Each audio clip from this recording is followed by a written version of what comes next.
నమస్తే. ప్రస్తుతం మనతో పాటు ప్రముఖ విశ్లేషకులు ఇమ్మంది రామారావు గారు ఉన్నారు. ఆయనతో మాట్లాడదాం. నమస్తే సార్. నమస్తే అమ్మ. సార్, ఇప్పుడు రేవంత్ రెడ్డి గురించి హాట్ టాపిక్ ఏంటి అంటే, ఇప్పుడు రిజల్ట్స్ తర్వాత ఆయన పదవికి రాజీనామా చేసి వేరే పార్టీలోకి వెళ్తున్నారు అని చెప్పేసి చాలా మంది, ఈవెన్ వారి ప్రత్యర్థులు కూడా మాట్లాడుకుంటున్న విషయం ఇది. సో ఏ పార్టీకి వెళ్ళే అవకాశం ఉందంటారు? ఒకవేళ రాజీనామా చేస్తే ఎవరు సీఎం అవుతారు కాంగ్రెస్ లో? రేవంత్ రెడ్డి పార్టీ మార్చినట్టయితే ఇక్కడ ఉన్న పార్టీలు 3 పార్టీలు. బీఆర్ఎస్ అంటే భారతీయ జనతా పార్టీ, తర్వాత కాంగ్రెస్ పార్టీ. ఇప్పుడు టీఆర్ఎస్ లోకి వెళ్ళలేడు, ఎందుకంటే వాళ్ళ మధ్య భరించరాని మాటలు ఒకరినొకరు అనేసుకున్నారు, తిట్టేసుకున్నారు, కొట్టుకున్నంత పని చేశారు. వాళ్ళ జీవితంలో ఎవరు కూడా అంత తీవ్రంగా వాదులాట ఆడుకోలేదు కనుక బీఆర్ఎస్లోకి వెళ్ళే అవకాశమే లేదు. తెలుగుదేశంలో మళ్ళీ చేరుదామా అనుకున్నట్టయితే తెలుగుదేశం పార్టీకి ఇక్కడ అంత సీన్ లేదు. అర్థమైందా? మరి ఎవరున్నారు? బీజేపీ ఉంది. బీజేపీ ఎంతకాలం ఉంటుంది? చాలా కాలం ఉంటుంది. కాంగ్రెస్కి ప్రత్యర్థిగా వాళ్ళు చాలా కాలం మాట. ఎందుకంటే 2 సీట్ల నుంచి 353 సీట్లు తెచ్చుకున్న వాళ్ళు ఎంత వాళ్ళు కృషి చేశారో, ఎంత సాధన చేశారో తెలుసుకోవచ్చు. కొంతకాలం ఉండేది అంటే ఈ లైఫ్ టైం ఉండే అవకాశం ఉంది. రాజకీయాల్లో ఎంతకాలం ఉంటాడు? మహా కష్టమైతే ఒక 20 years ఉంటాడు. అంటే మంచి షంషేర్గా మంచి గ్లామర్తో దిగిపోవాలంటే ఒక 20 years వేసుకోండి, బాగుంటుంది. అంటే నెక్స్ట్ జాయిన్ అవ్వాల్సింది బీజేపీ. కాంగ్రెస్ పార్టీలో కొనసాగుదామంటే ఒకసారి సీఎంగా పీఠం ఎక్కిన తర్వాత ఆ పార్టీలో అంతకంటే తక్కువ స్థాయిలో ఉండలేడు. చూసారా ఎన్ని బాధలు ఉన్నాయో. కాంగ్రెస్ పార్టీకి అంతకుముందు కొన్ని కష్టాలు ఉండేవి. ఆ కష్టాలు ఏంటంటే మాట్లాడితే చీటికి మాటికి అక్కడికి అధిష్టానం పిలవడం, ఢిల్లీ వెళ్ళిపోవడం, నేను చేయబోతున్నాను, ఆఫీస్ చేంజ్ చేస్తున్నాను చెప్పాలి. అక్కడ ఆఫీస్ చేంజ్ చేస్తున్నావు అని, లేదా బ్యారేజీ కట్టబోతున్నాను, మనకి ఎంత కాంట్రాక్ట్ వస్తుంది, మనకి ఎంత వస్తుంది, మరి ఎలా దీన్ని షేరింగ్ చేస్తావు, అందరూ ఉభయతారకంగా ఉండాలంటే ఏం చేస్తావు అని అడిగే స్వభావం అందరికీ ఉంటుంది. వాళ్ళు అడుగుతారు. ఒక్క పార్టీ అడగడం కాదు. కేంద్ర ప్రభుత్వం ఏముంటుందంటే రాష్ట్రాల నుంచి కొంత మరి వాళ్ళు అండర్స్టాండింగ్ ఉంటుంది. దాన్ని అంత గట్టిగా చెప్పుకోవడం మంచిది కాదు, కానీ మరి అండర్స్టాండింగ్ ఒకటి ఇవ్వాలి. ఈయన ఇండిపెండెంట్గా ఏ నిర్ణయాలు తీసుకోవడానికి వీల్లేదు. ప్రజా సంక్షేమం కోసం ఏమైనా చేద్దామంటే లేదు. ఈయన శక్తికి మించినటువంటి వాగ్దానాలు చేశాడు, అంతే కదా.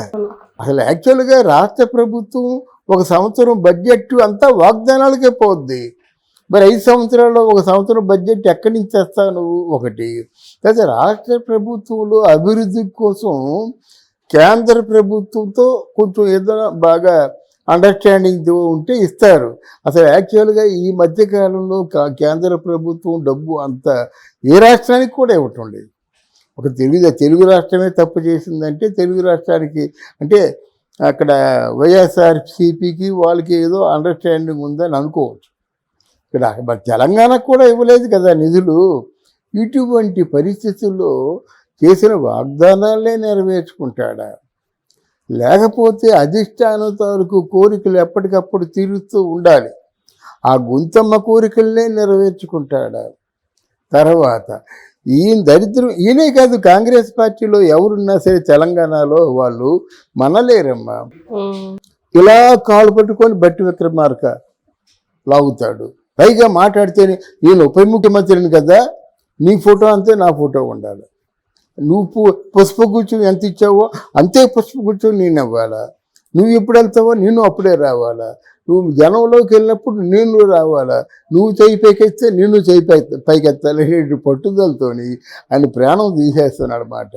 ముఖ్యమంత్రితో సమానమైన స్థాయిలో ఉండాలని అనుకున్న వ్యక్తి భట్టి.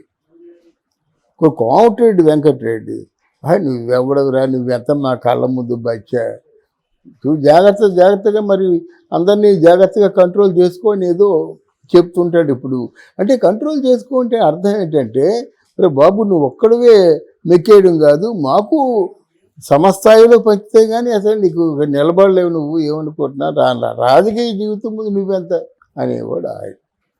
అర్థమైందా?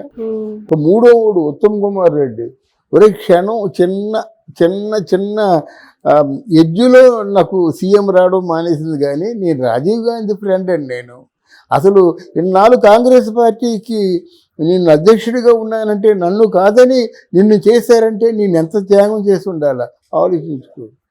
ఇలా ఆలోచించుకోమని చెప్పేవాడు 10 మంది దాకా ఉన్నారు. ఆ 10 మందిని ఏమనకుండా ఇతను ఉండలేడు.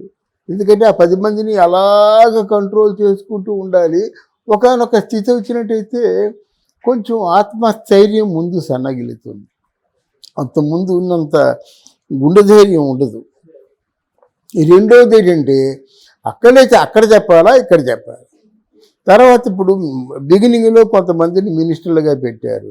మిగతా వాళ్ళు ఏమంటారు, ఏమయ్యా ఏదో మామూలుగా ఒక చిన్న మినీ బస్సు మంత్రివర్గాన్ని ఏర్పాటు చేసేబెట్టి, మాకు అలా కాదు, అప్పుడు టూరిస్టులు బస్సులు ఒక 50-60 సీట్లు ఉండేవి.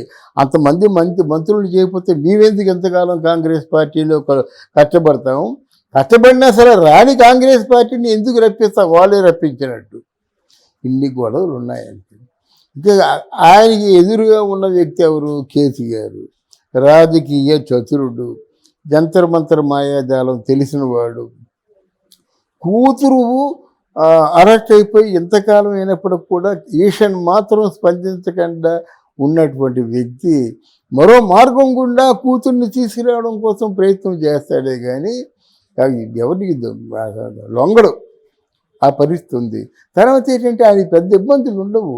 ఆయన రాజకీయ పార్టీలో సీఎంగా ఉన్నప్పుడు పరిపాలన అంతా మిగతా వాళ్ళ మీద బేసి జరగలేదు. ఎవరైనా వస్తారా, ఎంత ఇస్తారు, నా మాటకు మాత్రం తిరుగులేదు, ఫైనల్ డెసిషన్ నాదే, ఇష్టమైతే రండి అని చెప్పే పరిస్థితుల్లో కేసీఆర్ ఉన్నాడు.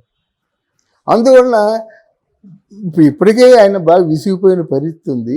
అయితే వాగ్దానాలని నెరవేర్చలేని పరిస్థితి. ఇక్కడ రేవంత్ రెడ్డి కాదు, రేవంత్ రెడ్డి తాత వచ్చినప్పుడు కూడా వాగ్దానాలు ఎక్కడి నుంచి చేస్తాడు, డబ్బులు ఎక్కడి నుంచి చేస్తాడు? రైతు రుణమాఫీ అన్నాడు, ఎన్ని లక్షలు? అప్పుడు కేసీఆర్కి ఏంటంటే మోర్ దాన్ ఎనఫ్, అంటే సర్ప్లస్ మనీ ఉండేది కనుక పంచేవాడు అందరికీ. ఏం చేద్దామనుకో దళిత బంధువు పంచేవాడు కొంతమందికి. అంటే ఒక మాట చెప్పాడంటే, ఒక వాగ్దానం చేశాడంటే నెరవేర్చుకునే అవకాశం ఆయనకు ఉంది. ఇక్కడ అలా కాదు కదా. ఒకసారి ఆ బాస్ దగ్గరికి వెళ్ళి, హైకమాండ్ దగ్గరికి వెళ్ళి ఒక 20,000 కోట్లు కావాలి, ఒక 50,000 కోట్లు కావాలి, నో నథింగ్ డూయింగ్, మీరు చేయండి, ఆలోచన చేయండి అంటే తప్ప ఈయన 20,000 కోట్లు అడిగితే ఇచ్చేసే పరిస్థితుల్లో వాళ్ళు లేరు. మనం అంటే వాస్తవాలు మాట్లాడుకుందాం.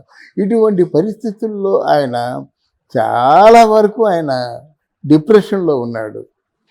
ఇకపోతే మోదీకి రేవంత్ రెడ్డికి చాలా మంచి అండర్స్టాండింగ్స్ ఉన్నాయి ప్రస్తుతం. మోదీని చాలా గౌరవించాడు.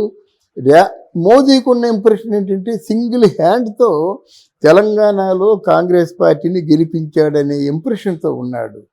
మోడీ ఎంపిక చేసుకుంది మంచి డైనమిక్ రాజకీయ నాయకుడిని, లైక్ పవన్ కళ్యాణ్ అన్నమాట. అందువల్ల మోడీకి ఒక ఇంప్రెషన్ ఉంది. ఎప్పుడు జాయిన్ అయినా ఎంపీగా ఇక్కడ నెగ్గుతాడు, అక్కడ కేంద్ర మంత్రి అయిపోతాడు, ప్రశాంతంగా ఢిల్లీ వెళ్ళిపోయి కూర్చుంటాడు. అది ఆయన ఆలోచన. తప్పకుండా మాత్రం రేవంత్ రెడ్డి అది అంటే ఇప్పుడు అది ఎర్లియెస్ట్ పాసిబుల్, అంటే వీలున్నంత తొందరలో ఆయన వీళ్ళ నుంచి డీవియేట్ అయ్యే అవకాశం ఉంది. ఒకవేళ రాజీనామా డ్రామా ఇంకొందుకు కూడా కావచ్చు. నేను రాజీనామా చేస్తానంటే అధిష్టానం తుల్లిపడి, ఇప్పుడు కొమ్ముంచేస్తావే, నువ్వు రాజీనామా చేసినట్లయితే కాంగ్రెస్ పార్టీ అధ్వానం అయిపోద్దని ఇక ముందు ఎక్కువ పేచీలు పెట్టడం కూడా మానేయవచ్చు. దానికోసం కూడా ఈ లీక్ ఇవ్వచ్చు కదా. వద్దండి, పడలేను, నేను వాళ్ళతో పడలేను, మీతో పడలేను, నాకు వద్దు, నేను రాజీనామా చేస్తానంటే ఆ విధంగా కూడా మెల్ట్ అయ్యే అవకాశాలు ఉన్నాయి. బట్ నిజం నిలకడమే తెలుస్తుంది. బట్ ఎనీవే ఈరోజు రేవంత్ రెడ్డి పొజిషన్ మాత్రం కరవమంటే కప్పకు కోపం, విడవమంటే పాముకు కోపం అనేటువంటి సామెతలాగా ఉంది. డెఫినెట్గా దీనికి హరీష్ రావు లాంటి రాజకీయ మంచి చతురుడు ఆయన కూడాను. అని ఏ ధైర్యం చూసుకొని నువ్వు ఈ రైతు బంధు అమలు చేసినట్టయితే నేను రిజైన్ చేస్తా, చెయ్యిపోతే నువ్వు రిజైన్ చేయని చావు బ్రతుకుల సమస్యని ఆయన ముందు పెట్టాడు. ఇప్పుడు ఏం చేస్తాడు? ముందు వెళ్తే గొయ్యి, వెనక్కి వెళ్తే నుయ్యి. అందువల్ల ఈ తాలూకు వార్త 100కి 100 నిజమే జరుగుతుంది. అది ఈ సంవత్సరం కావచ్చు, నెక్స్ట్ ఇయర్ కావచ్చు. కానీ రేవంత్ రెడ్డి కాంగ్రెస్ పార్టీలో ఇమడలేక బయటికి వెళ్ళిపోయేది మాత్రం తప్పకుండా జరిగి తీరుతుందని మన భావన. Okay sir, thank you. Thank you.